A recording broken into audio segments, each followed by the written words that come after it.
दोस्तों, दुष्यंत सिंह की पत्नी माला देवी का भी स्वभाव थोड़ा लालची किस्म का होता है। वो भी लालची औरत होती है। इसका पति जब इसे समय नहीं देता था तो ये अपने अकेलेपन से जूझने लगती है। इसको भी अकेलापन महसूस होने लगता है, जिस वजह से गांव में ही रहने वाले एक सब्जी बेचने वाले लड़के मनोज से इसका चक्कर चलने लगता है। अब धीरे धीरे समय जब गुजरता है तो घर में छोटी मोटी बातों को लेकर कहासुनी होने लगती है, लड़ाई झगड़े होने लगते हैं। जैसे घर में बिजली का बिल भरना हो, वॉशिंग मशीन ठीक करानी हो, इलेक्ट्रीशियन को बुलाना हो, इस इन मामलों को लेकर छोटे मोटे झगड़े घर में होने लगते हैं।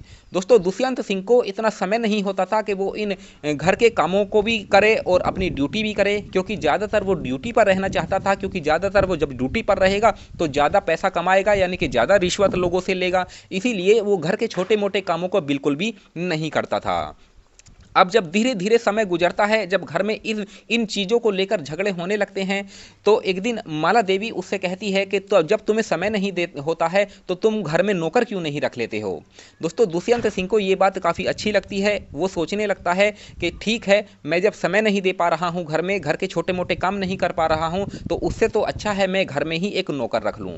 इसीलिए माला देवी तुरंत ही मनोज का नाम उसको बता देती है और कहती है कि हमारे गाँव का सब्जी बेचने वाला लड़का मनोज काफ़ी अच्छा है, समझदार है, और वो हमारे घर में नौकरी करेगा तो काफ़ी अच्छे से नौकरी करेगा और घर के सारे काम वो संभाल लेगा। दोस्तों, दुष्यंत सिंह तुरंत ही मनोज के घर पे जाता है, उससे बात करता है और 8,000 रुपये की नौकरी पर उसे अपने घर पर नौकरी के लिए रख लेता है। दोस्तों, मनोज भी तुरंत हाँ कर देता है, क्योंकि उसकी तो लॉटरी खुल जाती है। वो तो पहले से जानता था, क्योंकि दुष्यंत की पत्नी से उसका पहले से ही चक्कर चल रहा था। इसीलिए वो तुरंत हाँ करके इसके घर पर नौकरी करने लगता है।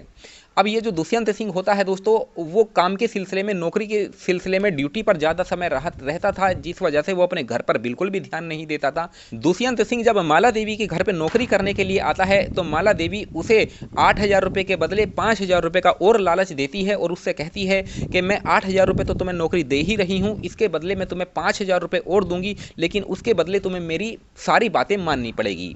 दोस्तों, मनोज उसकी बात को हाँ कर देता है और कहता है कि चलो ठीक है। उसके बाद इन दोनों के बीच में, जब भी दुष्यंत घर पर नहीं होता था तो इन दोनों के बीच में गलत रिश्ते होने लगते हैं।